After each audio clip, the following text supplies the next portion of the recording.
okay, given these two nodes, are they already connected together, right? So we need to answer this question, right? And the data structure that is used for answering that question is a disjoint set. So the idea is that you're going to put elements, nodes into your set, and if you want to ask whether these two nodes are connected, right, in this spanning tree fragment that I've constructed so far, are these connected? Are they part of the same connected component? I answer that by maintaining a set data structure and then asking, do these nodes belong to the same set? If they belong to the same set, then I'm going to, then they are in the same component. So each time I add an edge, right, then what I'm going to do is I have one set corresponding to this component, I have another set corresponding to this component. If I put an edge between them, that's like a set union operation, right? So by using the set, disjoint set, and then once again, why is it disjoint? Because again, in this case, each node in the tree or in the graph can belong to only one component, right? So the components themselves are disjoint. And that's why we can use this particular representation which is efficient, right? If you don't have disjoint sets, you have arbitrary sets, this data set is not going to work, and it's not, you can't get this, exceptionally efficient operation you get from disjoint sets, you can't get in general for arbitrary sets, okay? And in fact, this set data structure is actually a very, very useful data structure. It brings together,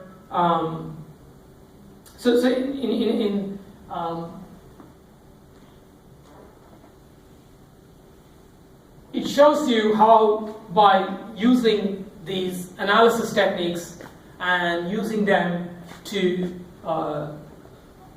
direct your design of the data structure, you can achieve really exceptional performance, because the disjoint sets, basically they give you, in a practical sense, gives you constant time operation for set union as well as finding what sets things belong to, right? I mean, think about, again, answering this question of what is the connected component of this particular node, right?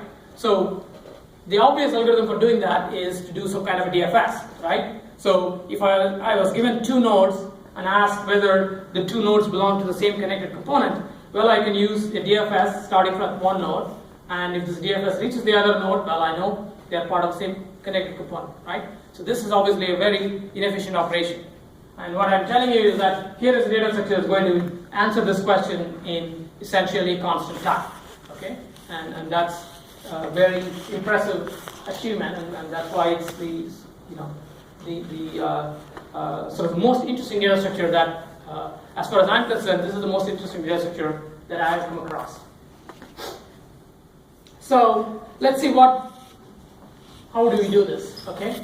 The way we do this is we're going to represent sets as inverted trees, okay? So on the left here is this set with two elements, B and E, okay? The fact that they belong to the same set is represented by the fact that they are in this tree. And the way I'm going to figure out that they belong to the same tree is I'm going to, if you ask me on the right whether C and A belong to the same set, then I'm going to just follow the inverted links back to the root, right? And I realize that the root for A is H and the root for C is H, and therefore I know that they belong to the same set, okay? So this is how I'm going to figure out that they belong to the same set. So I'm going to start by defining three functions. Make set, which makes a set consisting of that element alone, right? It's a singleton set. Okay. So, and because I have this inverted trees, each node has a parent, right? I'm going to use pi to represent a parent. Okay. And find is the one that traverses up the tree and gives me the root of the tree. Okay. So that's why while x not equal to pi of x. So I'm going to keep going up as long as I have a parent. And for the root, I'm going to have the convention that my parent is going to be set to myself. Okay, so that's why the loop is written this way. Right? So when I reach x equal to pi of x, that means I have the root, and then that's what I'm going to return. And then union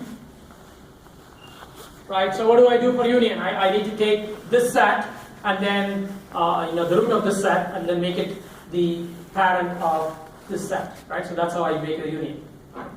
So I find the root of x by doing a find, and then I find the root of y by doing a find, and then I set y's parent to be x, right, or rx, and then I'm done with the union, right? So now let's look at the complexity. Mixed obviously takes constant time. There is no loop here. Find has a loop, right? So it can go up many times. So as it stands, right, it could take order of n time, because can you think of a situation where you will create a set which is basically a chain?